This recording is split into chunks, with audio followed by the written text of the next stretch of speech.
Hello guys, welcome to my channel Indian TV shows update. Guys, इस video में मैं आप लोगों को सब टीवी के टोटल 5 सीरियल की work TRP report of the week 51 के बारे में बताने वाली हूँ। 5 नंबर पोजीशन पर है Pushpa impossible. Pushpa impossible serial का टीआरपी रेटिंग है 0.8 रेटिंग पॉइंट। 4 नंबर पोजीशन पर है श्रीमद् रामायण। श्रीमद् रामायण का टीआरपी रेटिंग है 0.9 rating point. 3rd number position पर है वागली की दुनिया। वागली की दुनिया सीरियल का टीआरपी रेटिंग है 1.0 rating point. 2nd number position पर है तेनाली रामा।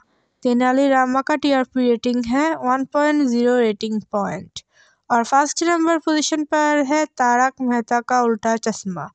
तारक मेहता का उल्टा चश्मा का टीआरपी रेटिंग है 2.0 रेटिंग पॉइंट। सब टीवी के ऑल सीरियल में से कौन सी सीरियल है आपकी फेवरेट, हमें कमेंट पर बताइए।